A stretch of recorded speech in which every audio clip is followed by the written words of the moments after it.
Deer season is a long-standing tradition that brings families and friends together each fall.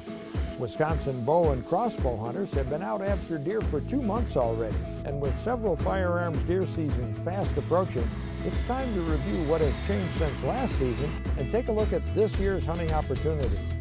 I'm Dan Small. I'll be your host as we focus on the tradition of deer hunting, get expert advice on recruiting new hunters, look at efforts to combat chronic wasting disease, and provide a hunt forecast for each area of the state. Welcome to Deer Hunt Wisconsin 2019.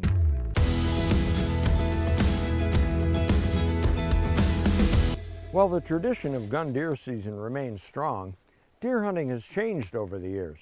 Most hunters still get out on opening day, but fewer hunters now spend the entire season with friends and family in deer camp. Hunting styles have changed too. More hunters now sit in comfortable blinds waiting for deer to come to them, and fewer hunters conduct drives or still hunt. Another factor that has caused some hunters to change their practice of shooting only mature bucks is the spread of chronic wasting disease, or CWD, as hunter, landowner, and conservationist Doug Duren explains. When CWD was first discovered, south of us about 70 miles, there was a big concern about it. We had hoped that it would be a long time before CWD reached us here. That happened last year. Our first positive was last year. We'd been testing all of our deer for the last 5 years. Shows us that the disease is expanding. And now our prevalence countywide is about 12 to 13%. There are hot spots in the southern part of the county where it's closer to 50%. I would like to be a part of preventing that kind of prevalence showing up here. Part of the reason we're doing that is to hopefully slow that disease down, because really all we can do is buy time and pay for science. And so now my only rule is an ethical shot and please fill your buck tag. Trying to reduce the population, trying to reduce the demographic that's most apt to spread CWD. I've invited a lot more hunters onto our property, and quite honestly, that's been a positive as well. I've gotten to meet a whole lot of new folks and really started to enjoy that. But if I'm going to call myself a conservationist, it was time to abandon that buck management mentality when that is the demographic that's spreading the disease. We're shooting bucks now that 10 years ago, you'd have worn the sombrero or even been run off the farm for shooting. Changing that mentality has kind of taken us back to the joy of deer hunting that we used to have. There's no more, oh, is it big enough? Oh, I shouldn't be shooting that deer. When what we're really doing is concentrating on ethical shots, no matter what deer it is. Because this property's been in my family for 115 years, and I'm the steward of this generation, I really look at conservation of this land and really of this area of, it's not ours, it's just our turn. Chronic wasting disease fits right into that. When I was a kid, deer hunting was something that we loved to do, enjoyed. There weren't a lot of deer. To shoot any buck was a big deal. And then we went through that whole arc of time of, the big bucks, the huge deer herds, all of that. And now this is the next part of it. But over my 45 years of deer hunting, I've really felt like I've seen it all, and this is the next challenge. And I think, well, who's taking care of the next generation, of the next opportunity? It's not ours, it's just our turn. Should be making sure that the next generation gets the opportunity to say and do that as well. After all these years, it's still magical for me to see a white-tailed deer in the woods, to have the opportunity to hunt them, to have the opportunity to eat them. It's a part of our landscape, it's a part of our culture, it's a part of our heritage. It's ingrained in us.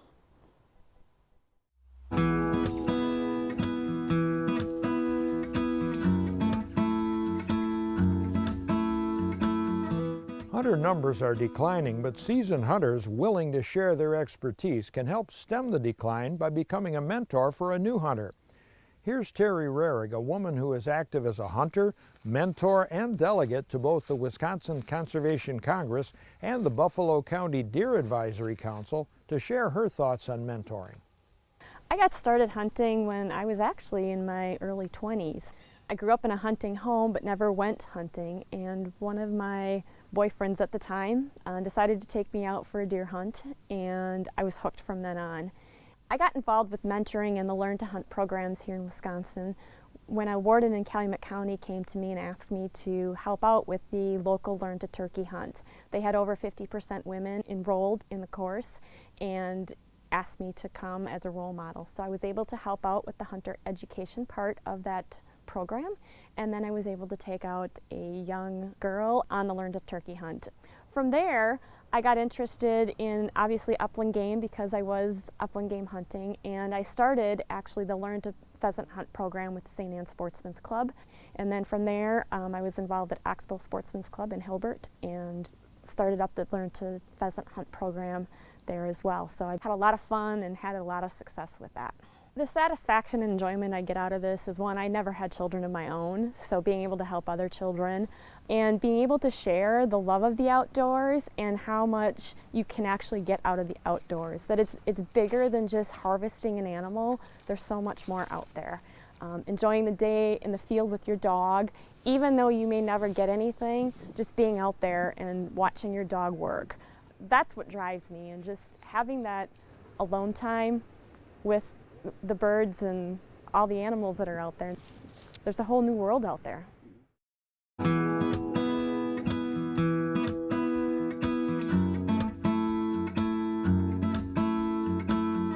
You can share the hunting heritage by taking someone hunting for the first time. And there's an event just for kids that helps recruit the next generation of hunters and conservationists. The Midwest Outdoor Heritage Education Expo, or MOHE, is held each May at the Mackenzie Environmental Education Center near Poynette. MOHE introduces 4th through 7th graders from around the Midwest to many aspects of the outdoor lifestyle.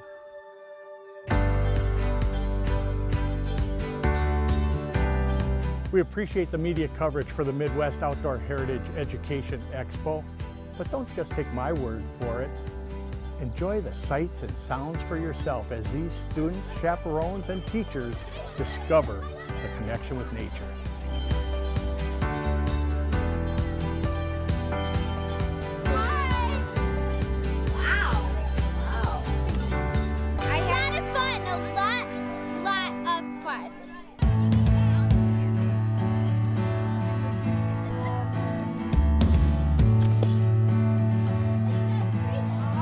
This emphasis on R3, recruitment, retention, reactivation, is great. And people see the activity here where we're introducing these youth to outdoor skills.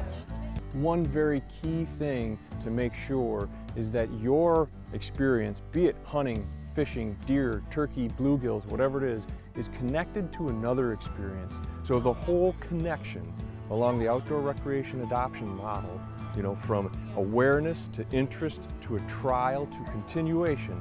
This is what's important to remember, that we need to remain connected. So events like this are really that important first step.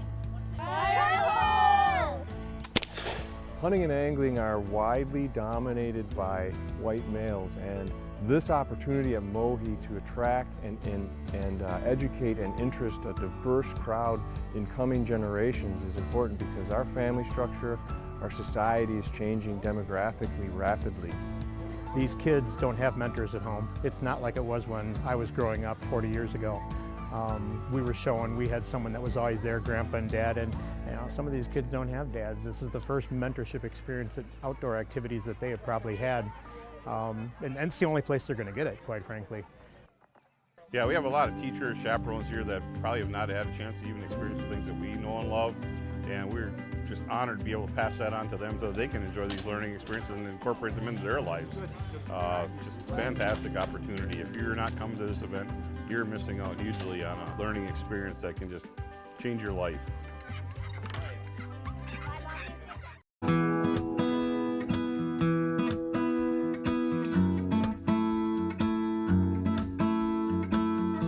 You'll find all the deer hunting regulations on the DNR website and in the 2019 Deer Hunting Regulations booklet. But let's cover the basics here. There are just a few changes in this year's regulations. Several new counties are closed to baiting and feeding deer. and this list is updated as each county's chronic wasting disease status changes, so check online for the current list. More deer management units will offer the antlerless-only holiday hunt this year. Several units will offer extended archery and crossbow seasons through January 31st, and there are no buck-only deer management units for 2019. You can purchase your license and select your antlerless tags, now called harvest authorizations, through the Go Wild system online or from a licensing agent. With each deer hunting license, you'll receive one buck harvest authorization valid in any unit statewide, and one or more farmland zone antlerless deer harvest authorizations valid in the deer management unit and land type of your choice. You no longer have to validate a carcass tag in the field or attach it to your deer, but while hunting, you must still carry proof that you have a license and the appropriate harvest authorizations for the area where you're hunting and the type of deer, buck or antlerless, that you shoot. This can be in the form of a Go Wild conservation card, your authenticated Wisconsin driver's license, printed copies of your license and harvest authorizations, or a digital copy of these documents displayed on a smartphone or tablet. For smartphone users, the DNR Hunt Wild app makes all these steps easier, even in the field. As you complete your license purchase, you'll be asked if you'd like to make a donation to the Cherish Wisconsin Outdoors Fund, a permanent endowment that helps support habitat management on state properties. It's an easy way to help ensure our wild lands will continue to provide the habitat that shelters deer and other wildlife, and I encourage you to do it. With each license they purchase, youth hunters ages 17 and under will receive a junior antlerless deer tag, valid for taking one antlerless deer in any unit statewide. Youth hunters are not required to specify the zone or unit, but they must indicate whether they plan to hunt private or public access land. There are special opportunities for Class A and C disabled hunters as well, and these are spelled out in the regulations and online. Bonus antlerless harvest authorizations went on sale in August, and they may be sold out for some units and land types. They may be purchased at the rate of one per day until the unit is sold out or the season ends. All deer taken must be registered by 5 p.m. on the day after harvest, and you'll need your harvest authorization number to do that. You can register a deer easily online or by phone. Instructions are printed right on the harvest authorization tag. You may also register a deer at participating walk-in stations. Search for these on the DNR website or look for one of these deer registration signs. This year, the 9-day firearms deer season runs from November 23rd through December 1st. The muzzleloader season runs for 10 days immediately following the gun season, December 2nd through the 11th. In all Metro Zone subunits, the firearms season runs through December 11th. Some Metro subunits offer free antlerless harvest authorizations, so check the regulations for these changes before you hunt. The 4-day statewide December antlerless deer hunt will run from December 12th through the 15th. The antlerless-only holiday hunt runs from December 24th through January 1st in all or part of the 29 farmland zone counties shown on this map. To participate, you or someone in your party must have an unused antlerless harvest authorization for the unit where you're hunting.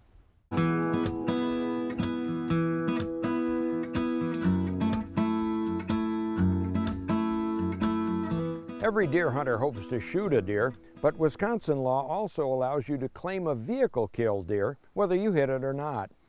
Last fall, Dawn Zielecki was on her way to her hunting property near Viola when she hit a buck with her SUV. Here's Dawn to tell her story. A deer crossed the road in front of my truck. I slammed on the brakes. I hit the deer. I started to slide. I had a trailer full of pumpkins. I wasn't able to stop right away. Wasn't sure where the deer was when I hit it, if it ended up behind me, if it was under my trailer. So I came to a stop. I waited a few minutes, didn't want to get out of the car right away just in case the deer was hurt. I called the sheriff department. A bystander came by and stopped to help to make sure I was okay. The car was still drivable. I reported it to the sheriff department. We took a spotlight. We tried to find it. We didn't find it last night. We did come back this morning and we were able to find it. It was only 20 feet off the road from where I hit it. Boy, that's a tough way to bag a buck, but at least the deer didn't go to waste.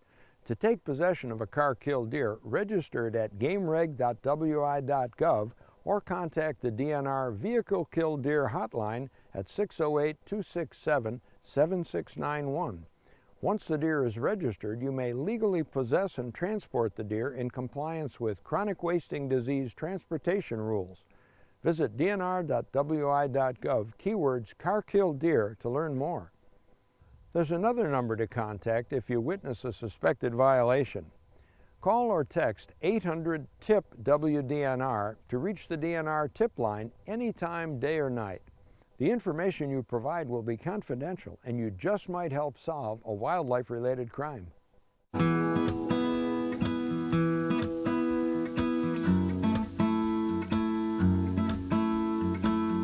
With an estimated 1.8 million deer on the landscape statewide, more and longer hunting opportunities than ever, and an abundance of antlerless harvest opportunities, all indications point to a great deer season this year. Despite some areas of deep snow and cold temperatures, last winter didn't really settle in until late January, and it didn't have a great impact on our deer herd. Some winter losses are experienced every year, but last winter they were not very significant. Many counties have made multiple antlerless harvest authorizations available, including them with each deer hunting license. Hunters are encouraged to use at least one antlerless harvest authorization this fall, especially in units that offer 3 to 6 authorizations per license. With the late start to this year's firearm season, the rut may effectively be finished, and bucks may no longer be seeking does. If you do find an active scrape, however, it might be worth hunting nearby.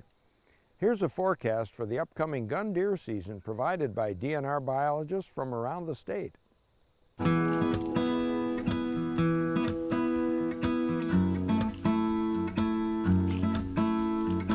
Across the Southern District, wildlife biologists are very optimistic about the 2019 deer season.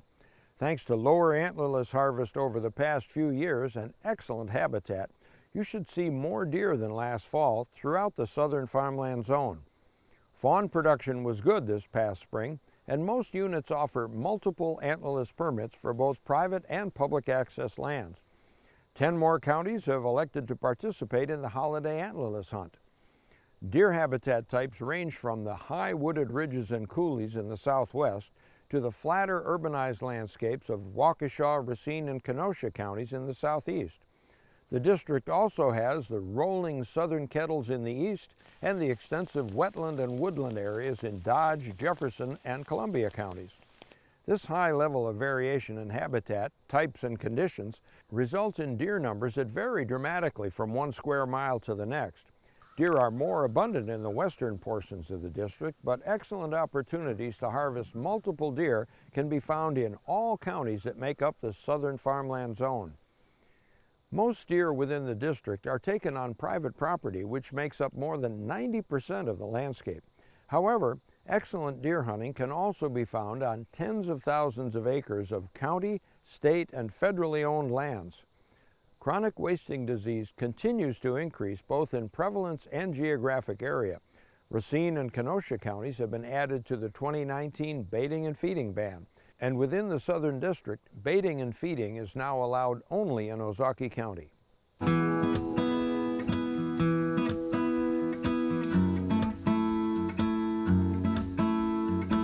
With its rolling hills, fertile farmland, big rivers, and wooded ridgetops, west central Wisconsin offers some of the most productive white-tailed deer habitat found anywhere.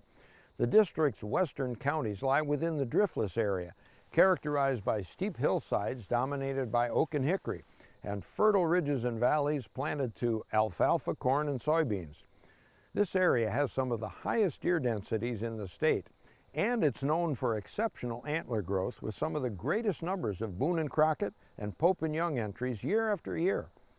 The district also has a great mix of public lands within the central forest zone counties where deer populations are not as high, but hunters still have a good chance at a nice buck and ample opportunities for antlerless deer.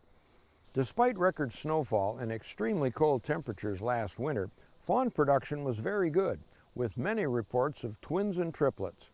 Acorns were abundant across the region, providing a good source of natural nutrition to supplement agricultural crops. Persistent wet weather has caused flooding in some low-lying public hunting areas, which may push deer to higher ridges and woodlots.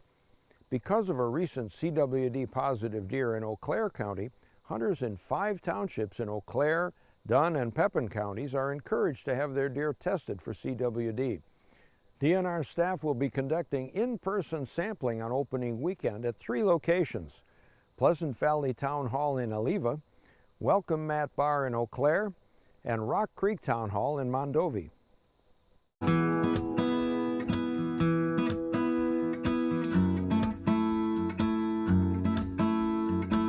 5th consecutive mild to moderate winter in most of the Northeast District contributed to strong fawn production this year. Antlerless deer permits have been increased in Shawano, Marinette, Kewaunee, and Marquette counties, and 9 district counties will offer a holiday hunt this year.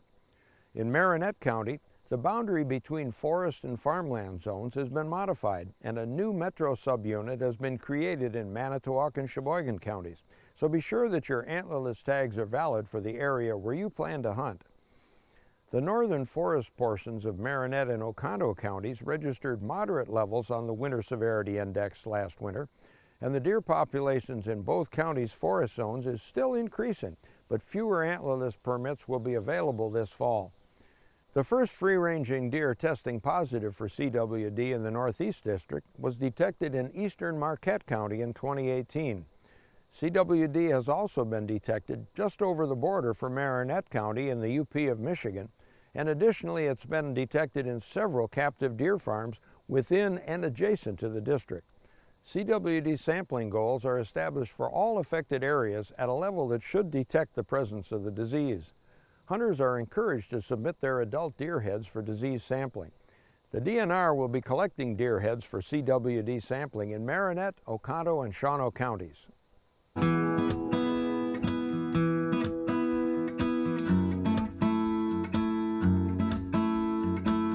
Last winter, the Northern District registered its first region-wide severe winter in 5 years. Deep snow and cold temperatures forced deer into traditional deer yards, but did not cause large population declines. An early spring helped surviving deer recover, but this will be the first year of little or no population growth since 2014. Fawn production this year was average, and bucks that survived last winter may sport smaller antlers this fall. Overall, however, the northern herd came through winter in good condition, which is a sign of a balanced herd with enough habitat to support it. To keep the herd in balance with the habitat, County Deer Advisory Councils recommended an antlerless harvest in every deer management unit across the north, with multiple CDACs recommending higher antlerless quotas than last year. There's abundant public land in county, state, and national forests, and active forest management in most counties provides good habitat for deer. Areas of prime habitat are centered around aspen clearcuts, where regeneration provides excellent deer cover. Hunters should look for any changes in habitat from last year, particularly around timber harvest and oak woodlots.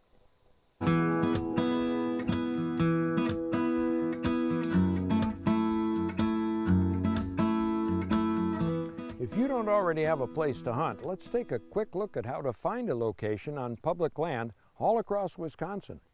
Most areas of federal, state, and county forest land are open to public hunting. Other public access lands include managed forest law and forest crop law lands open for public hunting, and voluntary public access lands leased for public hunting. All other properties are considered private land, and you must have permission to access them. You'll find public land open to hunting in the Public Access Lands Atlas available in book form and on the DNR website under keyword Maps.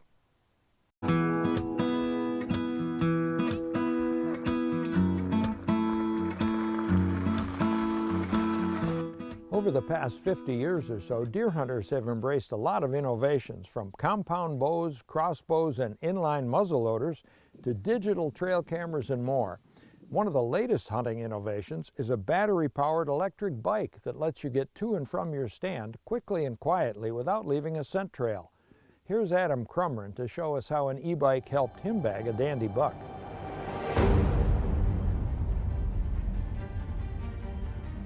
So I've been using the QuietKat now for the last 2 or 3 years, and to be honest with you, I didn't really see the need for it when I first started using it.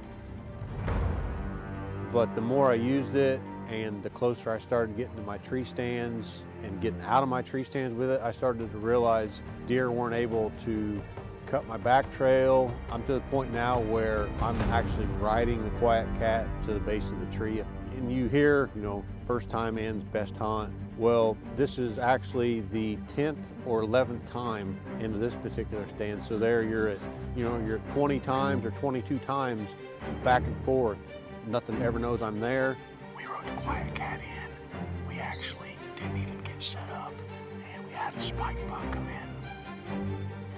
But we're all settled in now. Gonna see what happens. It's only 1:30 right now. And I looked up and I couldn't believe it, but the big 9, which is a giant 10, is coming down the edge of this quail strip.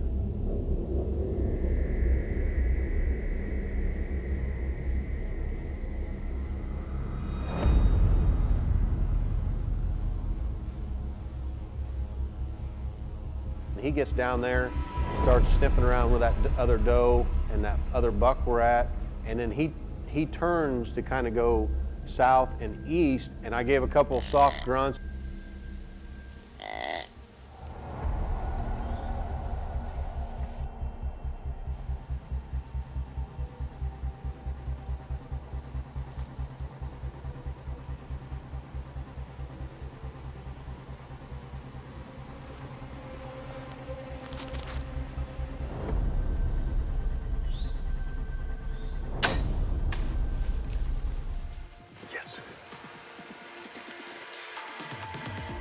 I couldn't believe the caliber of animal this was. His mass and his tine length and everything. It was just an upper age deer that you don't get the opportunity to hunt very often. And to get a deer on the ground this early in the season that's over 180, it was just truly blessing from above. Man, this has been a long time coming here. This deer is probably going to grow somewhere in the 180s, probably a 6 or 7 year old deer. It's just pretty priceless, really. One of the toughest things that you'll do as a hunter is waiting for lack of better terms, all the stars to align. And with that bike, nothing knows you're there. So there's just a lot of advantages to the QuietKat. I use it to even speed scout. You want to find the best and the freshest sign you can, looking for scraped rubs. I buzz around the field, check everything out, and I'm gone. Nothing has a clue that I've even been there. An e-bike might be a game changer for you as well. They're legal to use on private land, but not on all public lands. Check for signage or contact the property manager where you plan to hunt before you go. For more information, visit the DNR website, keywords electric bikes.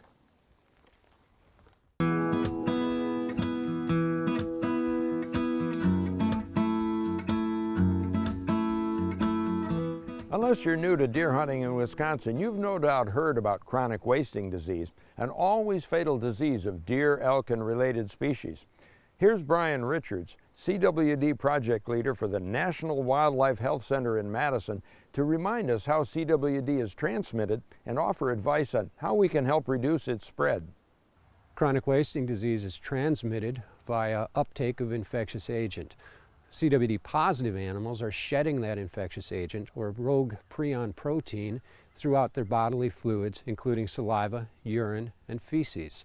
So through close physical contact, including nose-to-nose contact, it's fairly easy to see how that infectious agent can be picked up by a healthy, naive, susceptible animal. So if you are doing anything, including baiting or feeding, which brings inordinately large numbers of deer into the same space and time, if one of those animals has CWD and is actively shedding that agent out into the environment, we enhance greatly the risk of transmission at those sites. To date, there are no known instances where CWD has breached that barrier and caused disease in humans. However, the bulk of the science conducted suggests that there is a small positive chance that CWD could cross over into human hosts. It does not, however, indicate that CWD will transmit into a human disease. Hunters often ask whether they should be concerned and what type of precautions they should take regarding the consumption of CWD-positive meat. The World Health Organization has been very consistent since the 1990s and recommends that no portion of any animal with a transmissible spongiform encephalopathy, including CWD, enter the human and/or animal food chains. The United States Centers for Disease Control also has published guidelines and recommendations out there for hunters. Their recommendations are that if you hunt in an area where CWD is known to exist, that you strongly consider getting your deer tested.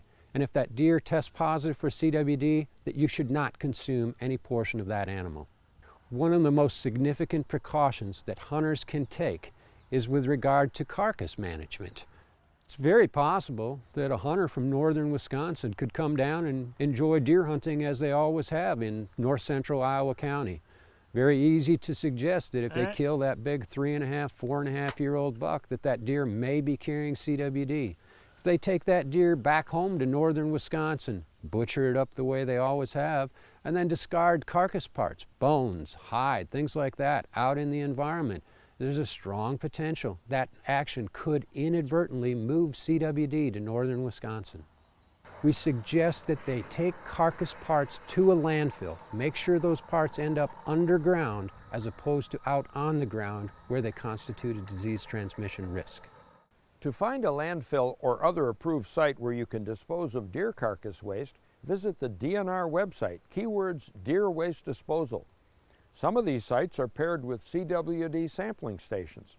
And as we mentioned in the forecast, DNR staff will offer in-person sampling at several locations on opening weekend. Elsewhere, there are self-service kiosks for CWD sampling and dumpsters for carcass disposal, some of them funded through the Adopt a Dumpster program. Doug Duren explains how the kiosks and dumpsters make it easy to provide a sample for testing and dispose of carcass waste. So what we have here is a self-service CWD testing kiosk. DNR was looking for volunteers and places to be able to put one of these kiosks. And then along with that, we raised some money to put dumpsters out for deer carcasses so that we weren't leaving those possibly infected carcasses out on the landscape. Simple directions that you follow. Hunters bring their deer in, tag it, remove the head, fill some information out, put the head in the bag, put that information in there with it, zip tie it shut, drop it in here, and then I take it to Black Earth to the lab or over to Rockbridge to one of the cooperators who does the extractions. The reason it's important to have the right location is so that they can map the spread of the disease and the prevalence in particular areas. If a hotspot shows up where suddenly there's a lot of positives in a particular location, they're going to examine that a little bit more. So once a hunter processes their deer, often they're looking for a place to get rid of the bones, the carcass, the head, and those are the spine and the head are the things that we don't want out on the landscape if they're CWD positive. So what we did with the dumpsters is give them a place to dispose of that properly.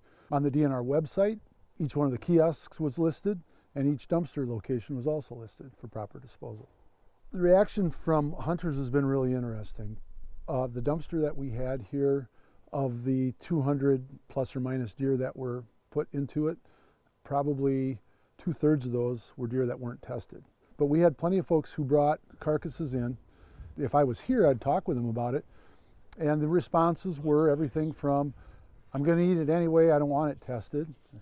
I don't know, or I don't want to know, or I don't care, to, oh, I didn't know it was that simple, I'll do the next one. The good news is we got carcasses off the landscape, whether they were CWD positive or not, or whether they got tested or not. There were a lot of people who were just happy that we had a place where they could dispose of the bones properly without taking them out on the back 40 or throwing them in the ditch along a township road. It's easy access from the highway. You know, it's very visible from the highway.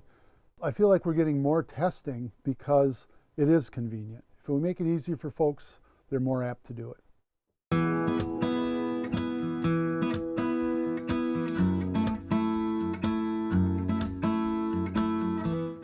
Most hunters have heard of the Wisconsin Conservation Congress, but not nearly enough hunters participate in the Congress meetings and decision-making that impact all our natural resources, including deer management and hunting issues.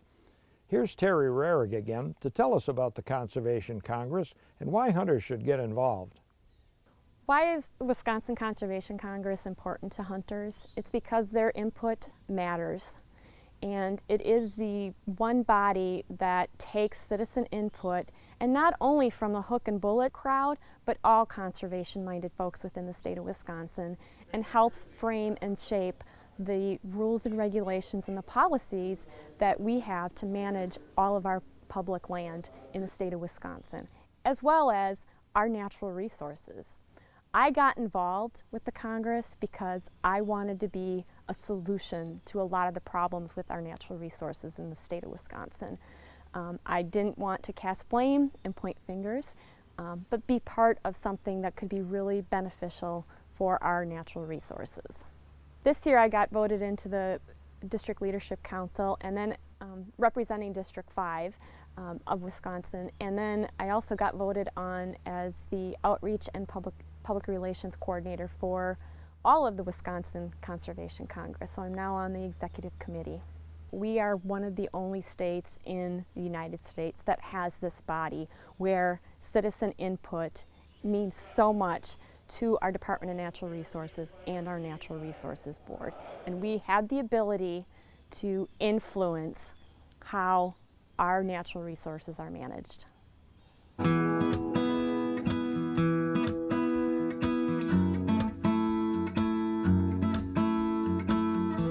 Hunting is a family affair for many outdoors enthusiasts. Zach Lovell is one hunter who turned a day of hunting shed antlers with his girlfriend into a very special occasion. When I knew I wanted to ask her to marry me, and we could start that part of our life at that time. I didn't want to wait any longer. The first person I told was the guy that hid the antler for me, Brian Fitzsimons, one of my best friends, and we were on our way home from fishing, and I said, Brian, I think I want to propose to Brittany, or I want to propose to Brittany, and he's like, are you sure? And I was like, yeah. He's like, that's a big commitment, and I said, well, I know that. Shed antler hunting was something very important that Brittany and I did every year. So I said, Brian Fitz, can you go up there and set this ring up? Brittany and I are going to be there at like such and such a time, and I want it to be all set up. So I explained to him in the woodpile to hide the photographer, and then where I wanted it to happen, and he knew exactly where that was. Well, I hung a trail camera on every tree and flicked some of them onto picture mode and some of them onto video mode, just to better my chances of getting the whole thing on video or on picture. And it was March 12th. I'm like, hey babe, we should go shed antler hunting. We would always find time to do that. That morning, I'm like telling Brittany, we gotta go. And usually we take Gunner. So she was like, why aren't we taking Gunner, the yellow lab? Well, I didn't want him to grab the antler and throw the ring off. So I'm like, we're just not taking him. We don't have time. We gotta go, because I had to work at 2 p.m. So we get going. We get up there. It's just like normal. From like 600 yards away, I can see this antler. And I'm like, she's got to see it sooner or later. So I'm telling her, like, just keep looking. And I saw it and I was like freaking out. I ran over there to grab it, and at first there was like... She pointed down, she's like, what's that? And there was a piece of limestone rock under it, and I'm like, it's a rock. Yeah, she was paying attention to the wrong rock. I didn't even see the ring because Brian had put a leaf over it. And then I honestly don't even remember. I must have moved the leaf, and there was a little red bow and the ring on the antler, and I turned around and he was on his knee. And I know my heart was pounding through my chest. I was like... He was shaking. Yeah. When I kneeled down and I was like trying to get... I said, babe, will you marry me? I could barely get that out. And then she didn't hear me or something. I was so just I was like, babe, will you marry me? me? And then she said yes. So I got lucky. I mean, it's always great to start the foundation of a relationship as great friends. And then now I get to live with my best friend, start a family with my best friend, and so it all worked out. Yep.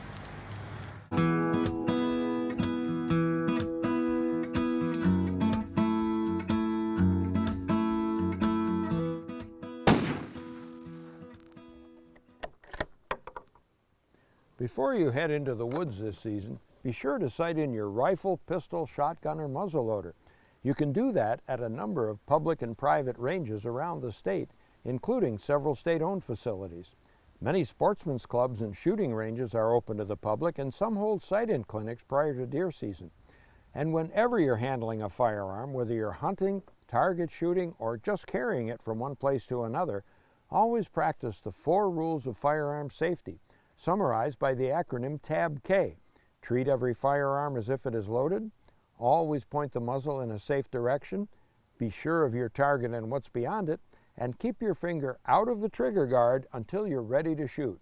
Remember, safe hunting is no accident.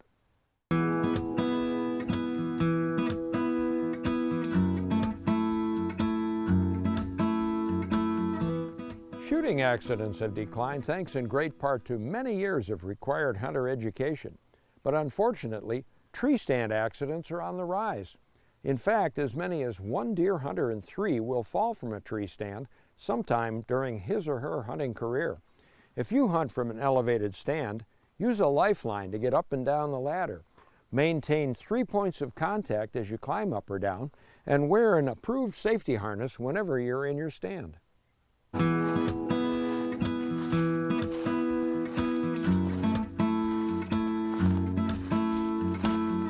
You'll find all the segments in this year's show and more on the Deer Hunt Wisconsin YouTube page.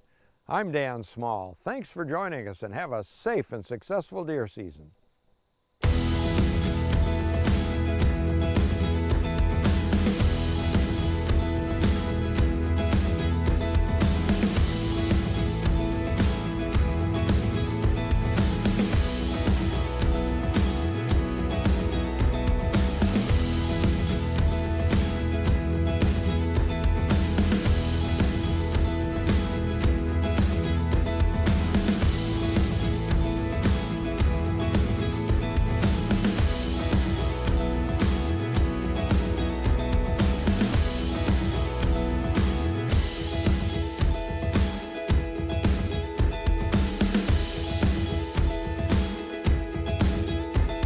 This area has some of the highest deer densities in the state, and it's known for exceptional antlerless growth.